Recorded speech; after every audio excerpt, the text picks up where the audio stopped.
حصہ الف، درجہ ذیل غیر درسی عبارت تو غور سے پڑھیے اور اس سے متعلق سوالوں کے متبادل جوابوں میں سے صحیح جواب کی نشاندہی کیجیے۔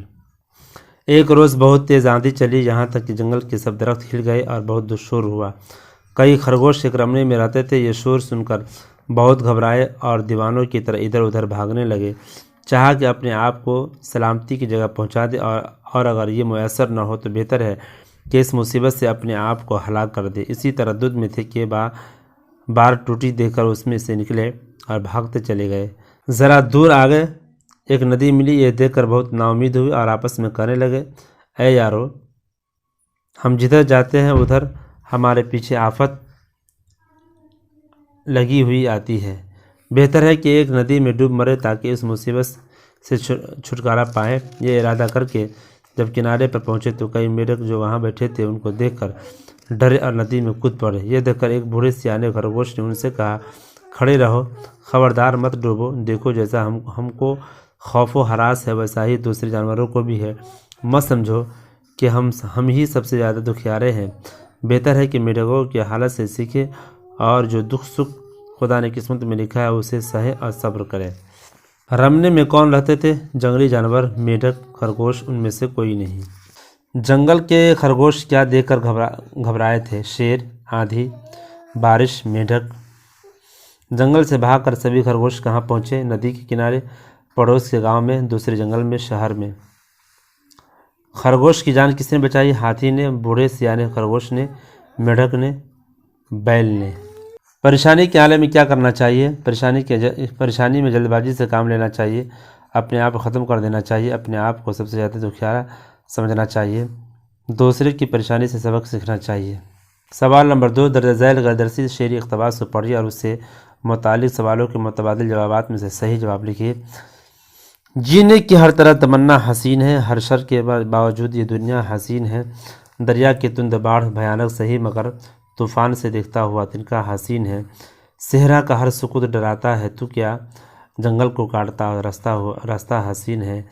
دل کو ہلائے لاکھ گھٹاؤں کے گھن گرج، مٹی پہ جو گرا ہے وہ خطرہ حسین ہے۔ کس چیز کی تمنا حسین ہے؟ جینے کی، مرنے کی، کھانے کی، کھیلنے کی۔ کس کی تند باڑھ بھیانک ہے؟ جنگل کی، دریا کی، طوفان کی، بارش کی۔ کس کا ہر سکوت ڈراتا ہے؟ جنگل کا، سمندر کا، صحرا کا، آندھی کا۔ کون سا راستہ حسین ہے؟ سمندر کا کاٹتا ہوا، دریا کو کاٹتا ہوا، پہاڑ کو کاٹتا ہوا، جنگل کو کاٹتا ہوا۔ مٹی پہ کیا گرا ہے؟ پانی، بوند، شبنم، قطرہ۔ درجہ ذیل عنوانات میں سے کسی ایک پر مضمون لکھیے۔ پانی کی آلودگی، انٹرنیٹ کے فائدے اور نقصان، ریل کا سفر، یوم جمہوریہ 26 جنوری۔ چوتھا، محکمہ تعلیم کے افسر اعلیٰ کے نام درخواست لکھ کر انہیں اسکول میں درسی کتابیں نہ ہونے کے بارے میں بتائیے اور کتابیں فراہم کرانے کی درخواست کیجیے، یا اپنے دوست کو خط لکھ کر اپنی تعلیمی مصروفیات کے بارے میں بتائیے۔ 5، اس جملے پر غور کیجیے، کل ہم نمائش دیکھنے گئے تھے۔ زمانے کے لحاظ سے اس میں فعل کی کون سی قسم ہے اس کی تعریف مثال کے ساتھ لکھیے۔ کام جو آنے والے وقت میں ہو اسے کون سا فعل کہتے ہیں؟ اس فعل کی تعریف لکھیے اور مثال بھی۔ سابقہ بد جوڑ کر 2 الفاظ بنائیے۔ لاحقہ دار لگا کر 2 الفاظ بنائیے۔ درجہ ذیل کے متضاد الفاظ لکھیے، عقلمند، رات، جنگ، خوشحالی۔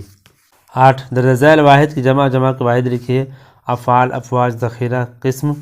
9، درجہ ذیل لفظوں کے مذکر کے مؤنث اور مؤنث مذکر لکھیے، ملکہ، ماموں، دھوبن، خاتم۔ درجہ ذیل لفظوں کے جملوں میں استعمال کیجیے، بہادر، جانباز، وقفہ، اخبار نویس۔ 11 نمبر ہے، درجہ ذیل اقتباس کو غور سے پڑھیے اور اس سے متعلق سوالوں کے متبادل جوابوں میں سے صحیح جواب کی نشاندہی کیجیے۔ ایک بار اونتی کسی دوست کی بارات میں گیا، بارات والوں کو بہت اچھا کھانا کھلایا گیا، اونتی نے بھی خوب ڈٹ کر کھایا۔ کھانا کھاتے وقت اس نے دیکھا کہ ایک مہمان مٹھائیاں صرف کھا ہی نہیں رہا بلکہ جیب میں بھی بھرتا جا رہا ہے۔ اونتی بھلا ایسے موقع پر کب چوکنے والا تھا؟ وہ اپنی جگہ سے اٹھا اور چائے کی کیتلی اٹھا کر اس مہمان کی جیب میں اڈلنے لگا تو وہ ناراض ہو کر بولے، یہ کیا بدتمیزی ہے؟ چائے اڈلتے اونتی نے بھولے پن سے جواب دیا، بھائی میں آپ کو کوئی نقصان نہیں پہنچا رہا ہوں، آپ کی جیب نے بہت ساری مٹھائیاں کھائی ہیں اس لیے اسے پیاس لگی ہوگی، میں اسے پانی پلا رہا ہوں، اس لیے اسے پیاس لگی ہوگی، میں اسے چائے۔ اونتی کس زبان کی کہانی کا ترجمہ ہے؟ چینی، جاپانی، انگریزی، عربی۔ کیا بدتمیزی ہے؟ کس نے کہا؟ مہمان نے، میزبان نے، اونتی نے، کسی دیکھنے والے نے۔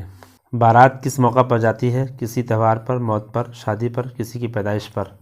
مہمان مٹھائیاں کھانے کے ساتھ اور کیا کر رہا تھا؟ تھیلے میں بھر رہا تھا، پھینک رہا تھا، جیب میں بھرتا جا رہا تھا، بچوں کو کھلا رہا تھا۔ اونتی نے کیا دیکھا؟ اونتی نے کیا کیا؟ مہمان کی جیب میں چائے ڈالنے لگا، مہمان سے جھگڑنے لگا، مہمان کو کھلانے لگا، مہمان کی جیب میں مٹھائیاں ڈالنے لگا۔ کس نے کہا بھائی میں آپ کو کوئی نقصان نہیں پہنچا رہا ہوں؟ میزبان نے، مہمان نے، اونتی نے اور دیکھنے والے نے۔ اونتی کہاں گیا تھا؟ دوست کے بارات میں، سالگرہ کی پارٹی میں، سیر کرنے، لائبریری میں۔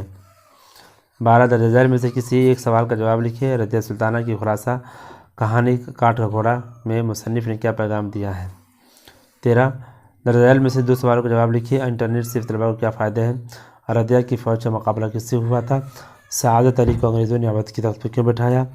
زمین کی بناوٹ سے زمین کی عمر کا اندازہ کس طرح لگایا جا سکتا ہے؟ ذیل شعری اقتباس کو غور سے پڑھیے اور اس سے متعلق سوالوں کے متبادل جوابات میں سے صحیح جواب کی نشاندہی کیجیے۔ ٹینک آگے بڑھے کہ پیچھے ہٹے، کوک دھرتی کی بانجھ ہوتی ہے، فتح کا جشن ہو کے ہار کا سوگ زندگی میتوں پہ روتی ہے۔ جنگ تو خود ہی ایک مسئلہ ہے، جنگ کیا مسئلوں کا حل دے گی؟ آگ اور خون آج بخشے گی، بھوک اور احتیاج کل دے گی۔ اس بند کے شاعر کا نام کیا ہے؟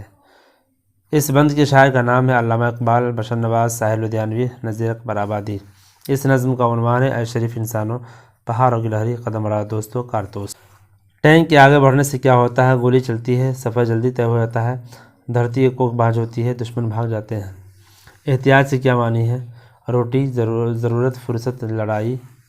یہاں جنگ کیا ہے؟ مسئلے کا حل ہے، خود ایک مسئلہ ہے، دھوکہ ہے، بہادری ہے۔